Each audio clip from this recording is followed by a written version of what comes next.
अस्सलाम वालेकुम। Weather with नज़ीर बम्बरो में पेश आहे मौसम जो अहवाल। अॼु 31 अगस्त आहे ऐं असां अव्हांखे ॿुधाईंदासीं 1 सेप्टेम्बर जी मौसम जी अॻकथी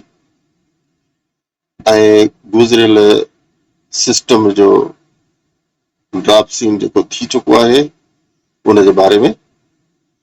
गुज़िरियल सिस्टम जेको ही तूफ़ान वारो हुयो उहो हाणे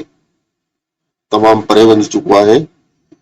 पर हिते हूंदे बि हिन जा कुझु बादल सिंध जे ॾाखिणियुनि इलाइक़नि में घुमनि पिया, पर उन्हनि मां कंहिं क़िस्म जे बरसाति जो को ख़तरो कोन्हे। किथे किथे कंहिं वक़्तु का हल्की बूंदाबांदी थी सघे थी, सा बि ओलह कराची तरफ़, अपडेम वारनि इलाइक़नि तरफ़ ऐं गॾाणी तरफ़ थी सघे थी, पर हिन जूं कुझु बरसातूं जेके मुमकिन आहिनि उहे ओरमाड़ा, ग्वादर, पसनी ऐं तुर्बत जे इलाइक़नि में मुमकिन आहिनि। उन्हनि इलाइक़नि में अॼु राति कुझु हल्की फुल्की बरसाति मुमकिन आहे। इनखे अलावा हिन सिस्टम जे बारे में अव्हांखे ॿुधायूं त हीउ सिस्टम सुभाणे ताईं बिल्कुलु ख़तम थी वेंदो ऐं परे हलियो वेंदो ऐं बलूचिस्तान जे हदुनि मां बि हिन जा बादल निकिरी वेंदा। हिन सिस्टम मुतलिक़ असां में ॿुधाए चुका आहियूं कल वारी अपडेट में त हिन सिस्टम जूं जेके तूफ़ानी हवाऊं आहिनि उन्हनि जी रफ़्तार तमामु घणी त न हुई, पर 50 किलोमीटर या 40 किलोमीटर ताईं फी कलाक जे हिसाब सां जेका हवा हली रही हुई उहा कराचीअ मां उन जो असरु ख़तम थी चुको आहे, पर बलूचिस्तान में उहे हवाऊं कुझु आहिनि, पर उन्हनि जी रफ़्तार बलूचिस्तान में बि तमामु घणी न आहे। हीउ सिस्टम त हाणे वयो हलियो ऐं हिन जा असर सिंध मां मुकमल तौर ते ख़तम थी चुका आहिनि ऐं उमेद आहे त सुभाणे जेको ॾींहुं गुज़रंदो उहो बिल्कुलु रोशन ॾींहुं हूंदो ऐं पूरे सिंध में रोशन हूंदो। पर इहो आहे त सिंध जे अक्सर इलाइक़नि में हवाऊं बिल्कुलु बंदि रहंदियूं ऐं किथे किथे हवाउनि जी हल्की फुल्की रफ़्तार हूंदी, उहा बि सिर्फ़ कराची डिवीज़न जे इलाइक़नि में। छाकाणि त हीउ सिस्टम जेको ख़तम थियो आहे इन जे पुठियां पुठियां हिकिड़ो ॿियो सिस्टम अची रहियो आहे, उन जे बारे में अव्हांखे अपडेट कंदा हलूं त 2 तारीख़ खां हे सिस्टम शाम खां सिंध में दाख़िल थी वेंदो बरसाति ॾियण जे हवाले सां। बाक़ी उन जा बादल त सुभाणे खां ई दाख़िल थी वेंदा ऐं बादल दाख़िल थियण खां अलावा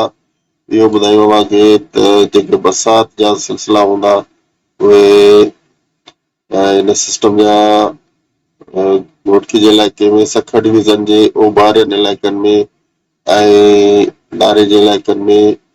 फैज़गंज जे इलाइक़नि में ककर ठहंदा सुभाणे ऐं हिननि इलाइक़नि में बरसाति थी सघे थी। उन्हनि ककरनि जो असरु जेको आहे उहो सखर डिवीज़न खां अलावा लाड़काणे डिवीज़न ताईं पहुची सघे थो, छाकाणि त जेका गेम ट्रांसफर थींदी उहा इन्हनि इलाइक़नि में बि हल्की फुल्की बरसाति लाड़काणो, कनकोट, जैकबाद, शहदादकोट, मेहड़ ऐं बिरयानो, शरफ फिरोज जे इलाइक़नि में ही ककर ठही सघनि था ऐं किथे किथे बरसाति थींदी, पर बरसाति जो जेको वधीक कुझु नज़र ईंदड़ मिक़दार हूंदो उहो सखर डिवीज़न जे इलाइक़नि में हूंदो ऐं सखर ख़ासि तौर ते सखर खां ओभर तरफ़ सालेपट, घोटकी, ओबाणो, पनवाकिल ऐं इन्हनि इलाइक़नि में ककर अहिड़ा ठहंदा जेके कुझु मींहुं वसाए सघनि था ऐं चूड़को जे इलाइक़नि में बरसाति थी सघे थी ऐं इन खां अलावा अछड़े थर जे इलाइक़नि में पिणु ककर अहिड़ा ठही सघनि था जेके कुझु बरसाति ॾियनि ऐं बरसाति किवण गोड़ सां हूंदी जेका सुभाणे खां शुरू थी सघे थी। सुभाणे 1 तारीख़ आहे, 1 सेप्टेम्बर खां ही लोकल डेवलपमेंट तौर ते हे जेके आहिनि से बरसाति जा हल्की फुल्की बरसाति जा सिलसिला ठहंदा, पर असुल सिस्टम जेको ईंदो उहो 2 तारीख़ ते 2 सेप्टेम्बर जी शाम खां चङे मिक़दार में बादल ईंदा, पर सिस्टम जेको बरसाति ॾियण जे लाइक़ु हूंदो ऐं जेका बरसाति काफ़ी इलाइक़नि में वसंदी, उहा 3 तारीख़ खां शुरू थींदी ऐं उहा 3 तारीख़ खां शुरू थींदड़ बरसाति वारनि इलाइक़नि में नंगर पार्कर, इस्लामकोट, मिठी ऐं थरपारकर जा छाछरो, उमरकोट वारा इलाइक़ा ऐं डिगरी वारा इलाइक़ा बि उन में शामिल थी सघनि था ऐं ॾीपलो ताईं बरसाति 3 तारीख़ ते थी सघे थी। पर उन सिस्टम जो बि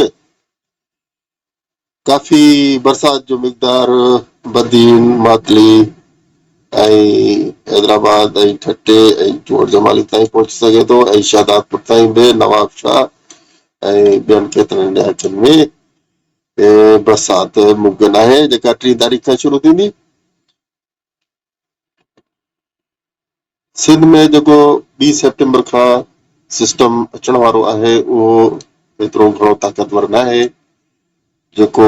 चई सघिजे त को घणी बरसाति कंदो। तमामु घणी बरसाति न हूंदी। बरसाति जेकॾहिं तमामु घणे में घणी हूंदी त उहा 50 मिलीमीटर ताईं नंगर पार्कर जे इलाइक़नि में हूंदी। उन खां अॻिते घणी बरसाति न वसंदी ऐं हिन सिस्टम जा जेके बादल आहिनि उहे सुभाणे खां यानी 1 सेप्टेम्बर खां सखर डिवीज़न जे इलाइक़नि में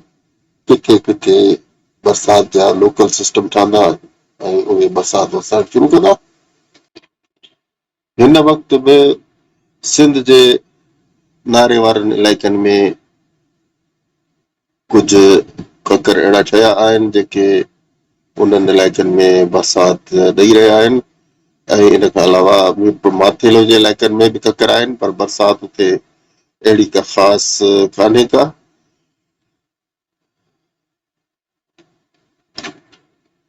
काल्ह असां अव्हांखे ॿुधायो हुयो त बरसाति जो को ख़तरो कोन्हे, त ईअं ई थियो ऐं सिंध में कंहिं बि इलाइक़े में कंहिं ख़ासि क़िस्म जी बरसाति न पई, पर होॾां असां नेशनल मीडिया ऐं टीवी सिस्टम में जेके न्यूज़ अचनि पियूं उन्हनि में मौसमियात खाते जे तरफ़ां जेके ऐलान कया पिया विया उन्हनि खे टेलीविज़न ते ॿुधायो पियो वियो त तमामु घणी बरसाति जो ख़तरो आहे, बरसाति जा वॾा इम्कान ॾेखारिया पिया विया ऐं उन्हनि इम्काननि में तमामु वॾी बरसाति ॿुधाई पई वई। त असांखे अफ़सोस आहे त असांजो जेको नेशनल वेदर खातो आहे, मौसम जी अॻकथी कंदो आहे, जेके पगारूं खणंदा आहिनि ऐं जिन खे तमामु वॾियूं सहूलियतूं हूंदियूं आहिनि, उहे तमामु ग़लति रिपोर्टिंग कनि पिया, ग़लति अॻकथियूं कनि पिया, जंहिंजे करे हरू भरू अवाम खे परेशान कयो वञे थो। इन खे बिल्कुलु बंदि करणु घुरिजे इन सिलसिले खे ऐं उन्हनि जूं जेतिरियूं अॻु में अॻकथियूं ग़लति साबित थी चुकियूं आहिनि उन्हनि ते त उन्हनि कॾहिं माफ़ी न वरिती आहे, पर हाणे घटि में घटि माफ़ी वठणु घुरिजे। जो ही जेका ग़लति अॻकथी हिननि काल्ह कई आहे त बरसाति थियण वारी आहे, सिंध में केतिरनि इलाइक़नि जी ॻाल्हि उन्हनि कई, जंहिंमें लाड़काणे डिवीज़न में ऐं केतिरनि इलाइक़नि में ज़ोरदार बरसाति जो ॿुधायो वियो। सो बहरहाल असां अव्हांखे जेका अपडेट ॾींदा आहियूं, असांजी कोशिश हूंदी आहे ऐं उन ते काफ़ी टाइम लॻाईंदा आहियूं त जीअं असांजी अपडेट ग़लति न वञे। त ही जेको सिस्टम अचे पियो उन जे बारे में असां अव्हांखे अपडेट करे चुका आहियूं त ही 3 तारीख़ ते ताक़त सां ईंदो, पर तमामु वॾियूं बरसातूं न हूंदियूं, इन करे घबराइण जी ज़रूरत न आहे। अॼोकी अपडेट असांजी मुख़्तसिर आहे ऐं सुभाणे इनशाला अव्हांखे ईंदड़ सिस्टम जे बारे में वधीक अपडेट कंदासीं। असांजो चैनल सब्सक्राइब कंदा ऐं असांजे अपडेट्स जूं लिंक्स जेके आहिनि उहे पंहिंजे दोस्तनि लाइ व्हाट्सएप ते ज़रूरु मोकिलींदा कयो, त जीअं असांजूं अपडेट्स जूं जेके मालूमात असां ठाहींदा आहियूं महिनत सां, उहा उनजो फ़ाइदो अव्हांजे दोस्तनि खे बि पइजी सघे। इन सां गॾु इजाज़त ॾींदा। अल्लाह हाफ़िज़।